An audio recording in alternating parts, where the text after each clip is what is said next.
आदरणीय साथियों, मैं कुछ कहूं उससे पहले ये हमारे आदरणीय मुख्यमंत्री धामी जी का ये बयान आप कृपया सुन लीजिए। और दिल्ली में जिस ट्रस्ट द्वारा मंदिर बनाया जा रहा था उसे सख्त आदेश जारी कर दिए गए हैं।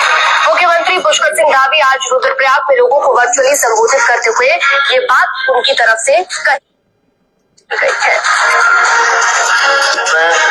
केदारनाथ धाम का कोई भी गलत उपयोग अब नहीं कर पाएगा और हमने इसके लिए तुरंत मंत्रिमंडल में प्रस्ताव लाकर ये सर्वसम्मति से निर्णय ले लिया है कि अब कोई भी जो है केदारनाथ धाम का नाम या हमारी धामों का गलत उपयोग नहीं कर पाएगा।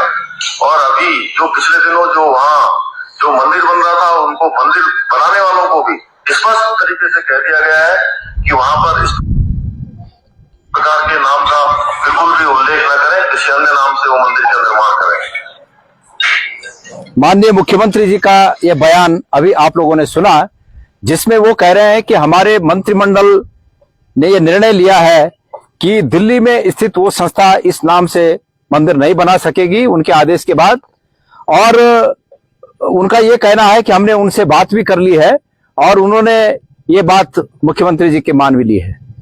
आदरणीय मुख्यमंत्री जी, मैं एक कहानी आपको कहना चाहता हूं। एक राज्य में कोई व्यक्ति एक अपराध के लिए दोषी पाया गया। राजा ने आदेश दिया कि भाई या तो तुम 4 महीने की सजा स्वीकार कर लो। सबसे पहले उन्हें कहा गया कि आप अपनी गलती स्वीकार कर लो। दूसरी बार तब कहा गया कि यदि आप अपनी गलती स्वीकार नहीं करते हो तो आपको 50 मिर्च, तीखी मिर्च खाने का दंड दिया जाता है कि आपको 50 तीखी मिर्च खानी होगी। और अगर आप जो है तीखी मिर्च भी नहीं खाओगे तो फिर आपको 1 साल की सजा देने का प्रावधान है। अब हुआ ये कि जो व्यक्ति दोषी पाया गया था उस व्यक्ति ने ये सोचा कि ये अच्छा है कि मैं 50 तीखी मिर्च खा के अपने इस दंड से छुटकारा पा लूं। और उन्होंने मिर्च खाना शुरू किया। उन्होंने 2 मिर्च खाई, 4 मिर्च खाई, 6 मिर्च खाई, 8-10 मिर्च खाई, 15 मिर्च और 20 मिर्च खाते खाते उन्होंने हार मान ली कि भाई अब मैं मिर्च नहीं खाना चाहता, मेरे से नहीं खाई जाएगी 50 मिर्च। और अब जो है मैं दूसरी जो सजा है वो दूसरी सजा मैं दंड की भोगूंगा कि मुझे 1 साल जेल में रख दो। 1 महीने जेल में रहे, 2 महीने जेल में रहे। उसके बाद सश्रम कारावास शुरू हुआ कि भाई मेहनत करनी पड़ेगी। जब 4-6 महीने भरपूर मेहनत के निकले और मेहनत का दायरा बढ़ता गया तो उससे भी हार मान ली कि भाई अब मैं सश्रम कारावास नहीं झेल सकता और अब मैं अपनी गलती स्वीकार करता हूं कि ये गलती मैंने की थी, मुझे माफी दे दी जाए। तो वही हाल माननीय मुख्यमंत्री जी आपका प्रतीत होता है।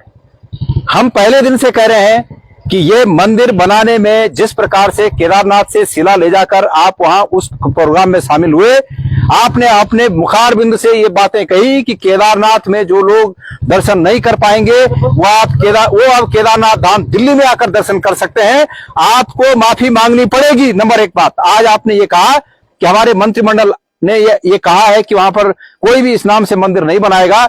मुझे कृपया आप कोई ऐसा अध्यादेश बताइए जिस अध्यादेश को माननीय हमारे महामहिम राज्यपाल ने अपने हस्ताक्षरों से जारी किया हो और जो दिल्ली के नागरिकों पर, दिल्ली की संस्था पर या अन्य किसी राज्य की संस्था पर लागू होता हो। आप कृपया बताइए। आप आज भी केदारनाथ और उत्तराखंड के भोले भाले लोगों को आप बरगलाने का काम कर रहे हैं। आपका कोई आदेश, हमारे उत्तराखंड की विधानसभा में पारित कोई आदेश दूसरे राज्य की संस्था या नागरिकों पर कैसे लागू होता है, आप कृपया इसको स्पष्ट करिए।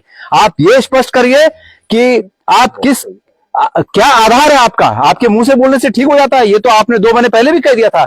आज आपको केदारनाथ जाना था, आपको केदारनाथ जाकर ये बात कहनी थी। ठीक है, आप अलग बात है कि मौसम के दिक्कत के कारण आप वहां नहीं पहुंच पाए और आपने उसको वर्चुअल उस मीटिंग को संबोधित किया और आपने टेलीफोन से ये बात कही। लेकिन आज भी आप जनता को गुमराह करने की बात कर रहे हैं। इसमें सच्चाई कुछ नहीं है। सच्चाई ये है कि आपसे भूल हुई है। आप आज भी उस केदार शिला को वापस लाइए, केदारनाथ के लोगों से माफी मांगिए, उसके बाद ही आप इस पाप से मुक्त हो सकते हैं।